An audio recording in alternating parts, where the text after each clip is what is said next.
My name is Ione Merrick. I am 70 years old, a retired bookkeeper, and for most of my life, I believed that keeping things balanced money, meals, tempers was enough to hold a family together. Sunday dinners were my ritual of order. The same table, the same plates, the same laughter I had been buying for years, with patience and a quiet willingness to pay for everything that made it possible. That evening, the light outside my Savannah bungalow still carried the last gold of sunset. The house smelled of rosemary roast and lemon pie, the same scents that used to bring my husband Emery from the yard with a grin and a wink. Now it was just my daughters Odette and Cassia, and my granddaughter Nomi, 8 years old, curious about everything. We were halfway through dessert when Nomi said it. "Grandma, you missed the wedding." The fork slipped from my hand. Cassia's smile collapsed. Odette's wine glass trembled mid-air. For a moment, I thought I had misheard her. "What wedding, sweetheart?" I asked, keeping my voice soft. Aunt Odette's Noemi said, cheerful and proud, as if announcing something beautiful. "It was last Saturday. There were flowers everywhere, and go help Grandpa's cat in the yard." Odette interrupted sharply, her tone brittle enough to cut through air. Nomi blinked, confused. "But now Nomi." The little girl slipped off her chair and disappeared down the hallway. The sound of her small footsteps faded, leaving a silence so thick it pressed against my chest. I looked at Odette. She wouldn't meet my eyes. Cassia stared down at the pie, as though the answer were baked into the crust. That's news," I said. The calm in my own voice startled me. I took a napkin, dabbed the corner of my mouth, and placed it neatly beside my plate. "I hope the ceremony was lovely." "It was private," Odette murmured. Her knuckles were white against the stem of her glass. "Private." The word sat between us like a stranger. Outside, the tide wind brushed against the window panes. I could smell the salt in it, sharp and cold. I folded my hands on the table, my wedding band glinting faintly beneath the light. And for the first time in years, I felt something in me tighten.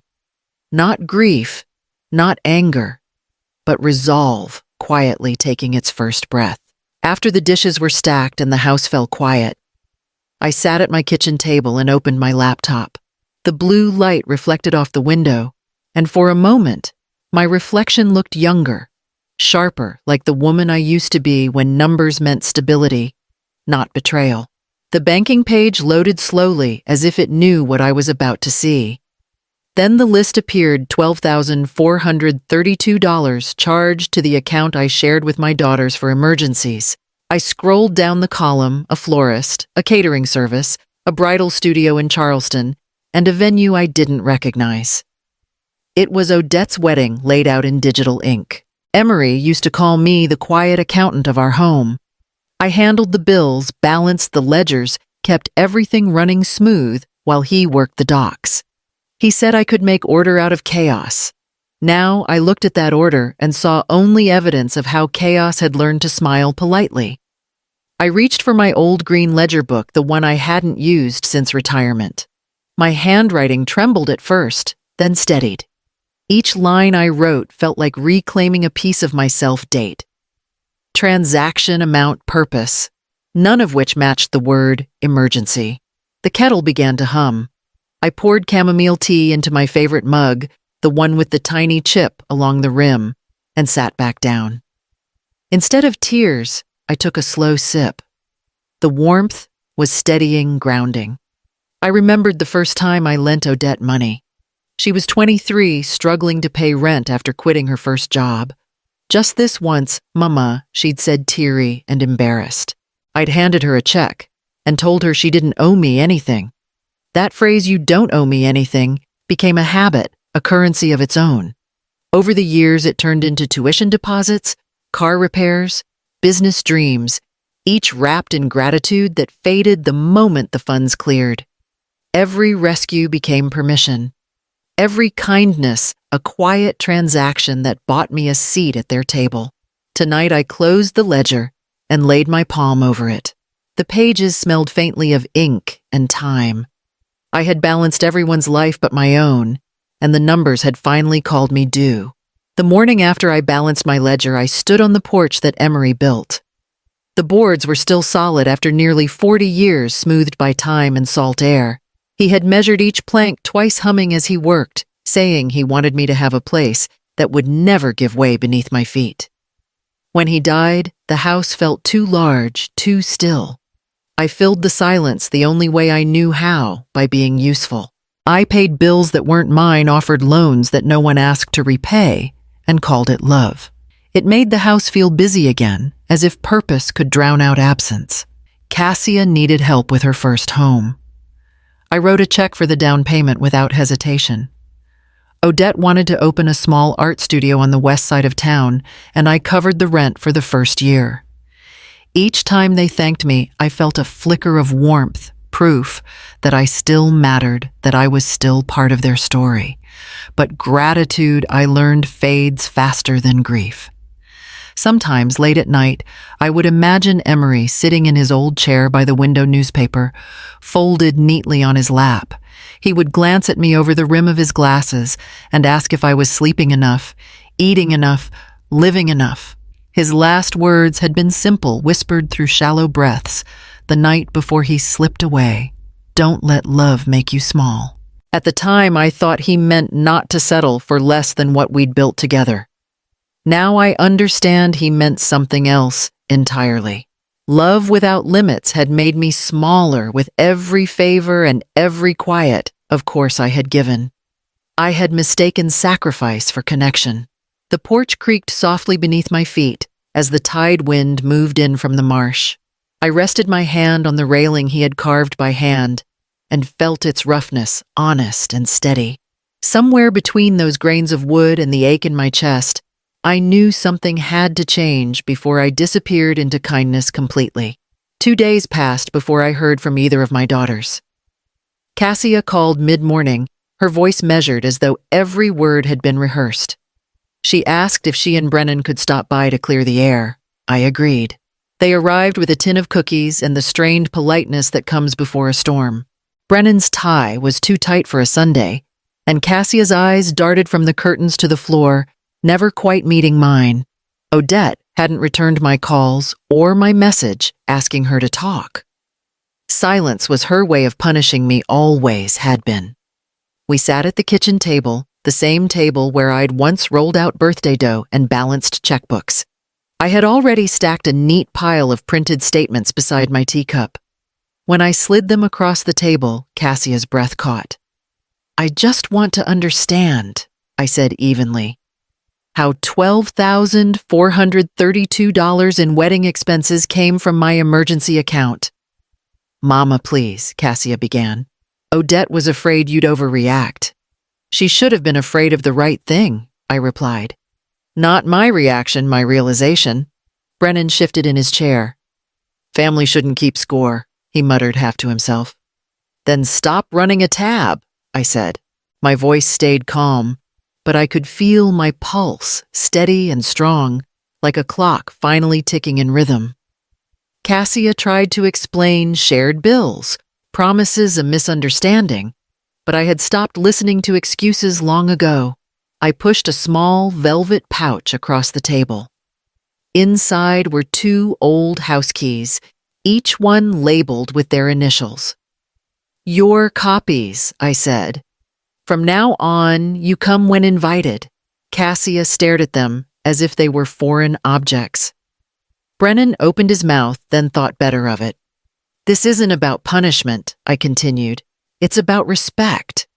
I raised you to understand that trust is earned, not withdrawn by overdraft. Cassia's eyes shimmered a mix of guilt and wounded pride. She gathered the keys, but left the cookies behind.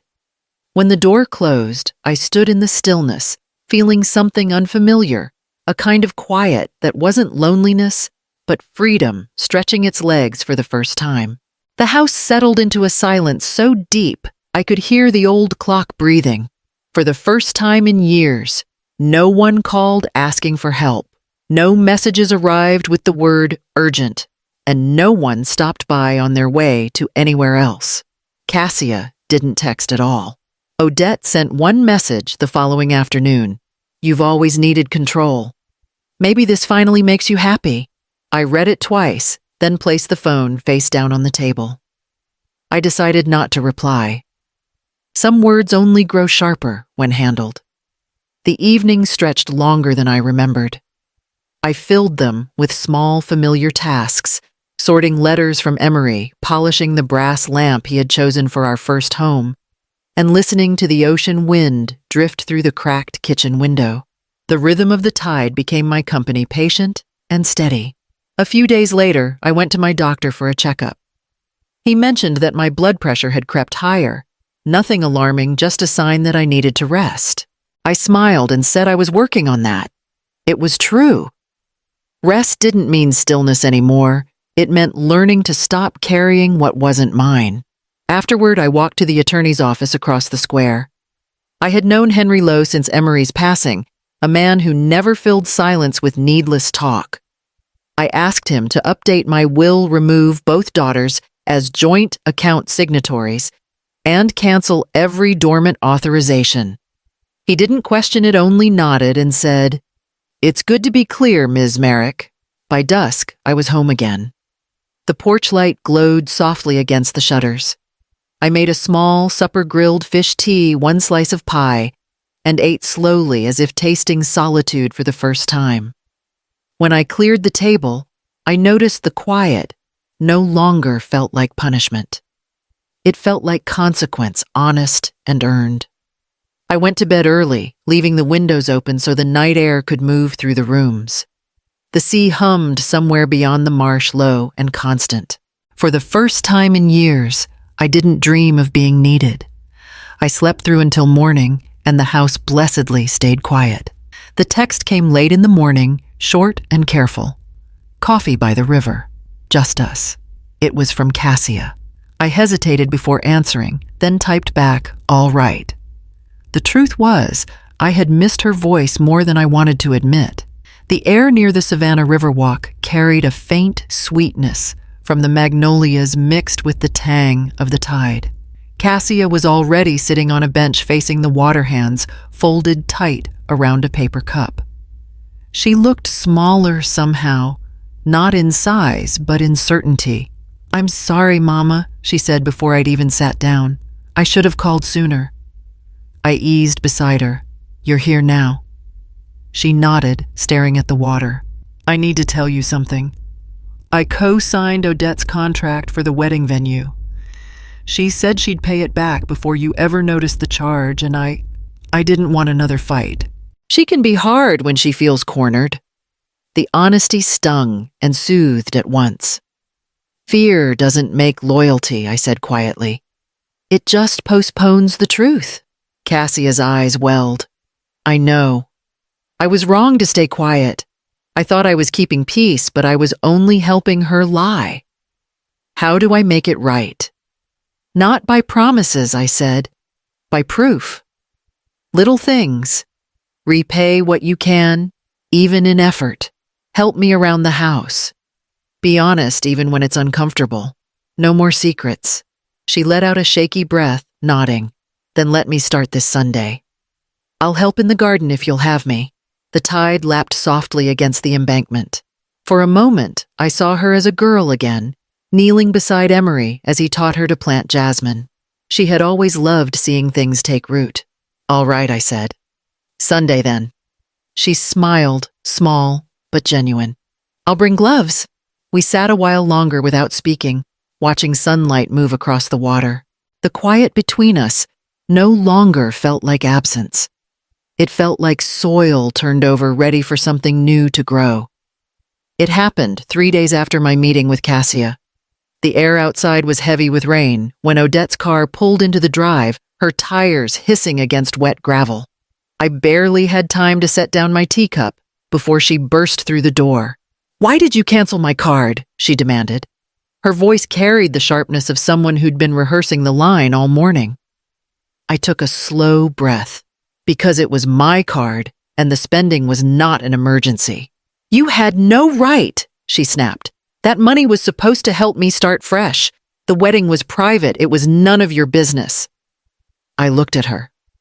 really looked past the perfect hair and the anxious eyes that darted around my kitchen like they were searching for an ally. "When it's my name on the account, it is my business," I said quietly. She folded her arms. "You wouldn't understand. David's family, they have different expectations.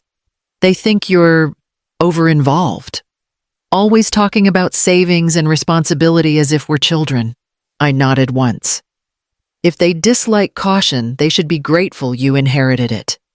It's kept you afloat more times than you realize." Her jaw tightened. "You're making this about control again.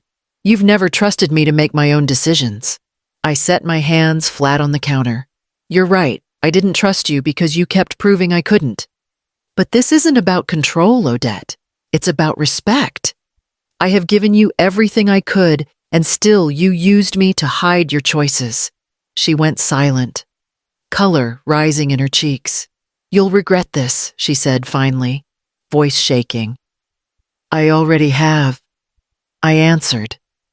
She turned without another word, grabbed her purse, and yanked open the porch door. The slam echoed through the house, rattling the brass lamp Emery once wired by hand. For a moment I thought it might fall, but it steadied itself with a faint metallic hum. I stood in the doorway, the scent of rain blowing in, and whispered to no one, "Let it slam. I've built stronger doors." The sound of her car faded down the street, leaving behind the hum of thunder and the faint tremor of something closing for good. The morning after the storm, the air felt clean and final. I brewed coffee and set a blank sheet of paper on the table beside my old ledger. For years, I had written down numbers that defined other people's needs. That day, I decided to record my own. I wrote slowly, the way Emery used to carve wood, steady, deliberate, no wasted motion. The letter filled 2 pages, neat columns of reasoning and resolve. I called it the Family Ledger. Rule 1. Transparency for every major event. No more surprises announced by children or bank statements. Rule 2. Financial help only with a written purpose and a clear plan to repay whether in money or time. Rule 3. Respect before requests. If that piece was missing, everything else would crumble. When I finished, I folded the pages carefully, slid them into 2 envelopes, and wrote each daughter's name in my careful hand. Then I drove across town. Cassia answered first. She looked nervous but invited me in. I handed her the envelope and waited while she read. Her eyes moved line by line, and when she reached the end, she exhaled softly. "This is fair," she said. "It's what we should have had all along." I needed to see it too, I told her. She took a pen from the counter, signed her name at the bottom of the copy, and handed it back with quiet respect. Odette's door stayed closed when I knocked. I left the envelope on her step, weighed down with a seashell from my porch.